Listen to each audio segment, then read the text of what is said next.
Sir, ಮುಸ್ಲಿಮರಿಗೆ ವಸತಿಯಲ್ಲಿ ಮೀಸಲಾತಿ ಕೊಟ್ಟಿದ್ದಕ್ಕೆ ಬಿಜೆಪಿ ಟೀಕೆ ಮಾಡ್ತಾ ಇದೆ. ಹಿಂದುಳಿದವರದು ಮತ್ತು ಎಸ್ಸಿ ಕಿತ್ತು ಕೊಡ್ತಾ ಇದ್ದಾರೆ ಅನ್ನೋ ಆರೋಪ ಮಾಡ್ತಾ ಇದೆ. ನಾವು ಯಾರ್ದು ಕಿತ್ತು ಕೊಡ್ತಾ ಇಲ್ಲ.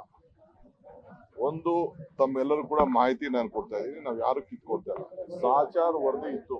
ಒಂದು ಗ್ರಾಮೀಣ ಪ್ರದೇಶದಲ್ಲೂ ಕೂಡ 15% 10% ಇತ್ತು. ಗ್ರಾಮೀಣ ಪ್ರದೇಶದಲ್ಲಿ ಜನ ಇಲ್ಲ, ಗ್ರಾಮೀಣ ಪ್ರದೇಶದಲ್ಲಿ ಮುಸ್ಲಿಮ್ಸು ಇಲ್ಲ. ಅದು ಲ್ಯಾಪ್ಸ್ ಆಗ್ತಾ ಇದೆ. 10% ಮುಸ್ಲಿಂ ಇಡಬೇಕು ಅಂತ ಲ್ಯಾಪ್ಸ್ ಆಗ್ತದೆ.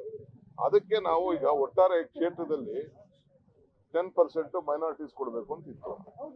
ಸೊ ಗ್ರಾಮೀಣ ಪ್ರದೇಶದಲ್ಲಿ ಇಲ್ಲದೆ ಹೋದಾಗ, ಮುಸ್ಲಿಮ್ಸ್ ಇಲ್ಲದೆ ಹೋದಾಗ ಎಲ್ಲಿ ಕೊಡಬೇಕು? ಲ್ಯಾಪ್ಸ್ ಮಾಡಕ್ಕಾಗ್ತದ?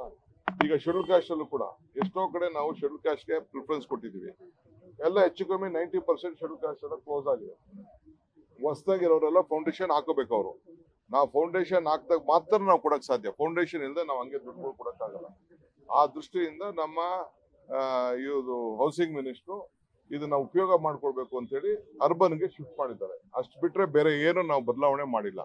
ಏನು ಅವ್ರಿಗೇನು 10% ಕೊಡಬೇಕು ಅಂತ ಇದ್ದೀವಿ, 10% ಇಲ್ಲಿಗೆ ಶಿಫ್ಟ್ ಆಗ್ತದೆ, ನಗರಕ್ಕೆ ಶಿಫ್ಟ್ ಆಗ್ತದೆ. ಸೊ ಅದರಿಂದ ನಾನೆಲ್ಲ ಕ್ಯಾಬಿನೆಟ್ ನೋಟ್ನ ನಾನೇ ಬಹಳ ಖುದ್ದಾಗಿ ಪರಿಶೀಲನೆ ಮಾಡಿ ನಾನು ನೋಡಿದ್ದೀನಿ. ನಾನು ವಿ ಆರ್ ನಾಟ್ ಚೇಂಜಿಂಗ್. ಅದನ್ನ ಅವರು ಪಾಪ ರಾಜಕೀಯ ಮಾಡ್ತಾರೆ. ಅವ್ರು ರಾಜಕೀಯ ಮಾಡೋದ್ರಲ್ಲಿ ನಾವೇನು ಮಾಡೋದು ಅಂದ್ರೆ ನಾವು ಲಾಸ್ ಮಾಡ್ಕೊಳಕ್ಕಾಗ್ತದಾ? ಈಗ ಶೆಡ್ಯೂಲ್ ಕ್ಯಾಸ್ಟ್ ಕೂಡ ಕೆಲವು ಲಾಸ್ ಮಾಡೋಕ್ಕಾಗಲ್ಲ. ಈಗ ಕೆಲವು ಹಾಸ್ಟೆಲ್ಗಳ ಸೀಟ್ ಇತ್ತು, ನಾವು ರಿಸರ್ವೇಶನ್ ಇಟ್ಟಿದ್ದು.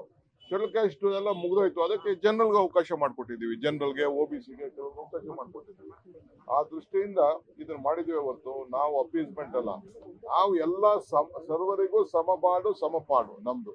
ಎಲ್ಲರಿಗೂ ಕೂಡ ಹೇಳಿ, ಅವರೇ ಹೇಳಿ ಏನೇನ್ ಮಾಡಿದೀವಿ ಅಂತ ಅಂದ್ಬಿಟ್ಟು. ಅವ್ರ ಕಾಲದಲ್ಲಿ ಏನೇನ್ ಮಾಡಿದ್ದಾರೆ, ನಮ್ಮ ಕಾಲದಲ್ಲಿ ಏನ್ ಮಾಡಿದ್ರು, ಒಂದು ಯಾವ್ದೋ ಡಿಬೇಟ್ ಅಲ್ಲಿ ಅಸೆಂಬ್ಲಿಲಿ ಮಾತಾಡಕ್ ಹೇಳಿ, ಅಲ್ಲಿ ಉತ್ತರ ಕೊಡೋಣ. ಹಣ ಕೊಟ್ರೆ ಮಾತ್ರ ವಸತಿ ಹಂಚಿಕೆ ಆಗ್ತದೆ ಅಂತ BR ಪಾಟೀಲ್ ಅವರು ಹೇಳಿದ್ರು ಸರ್.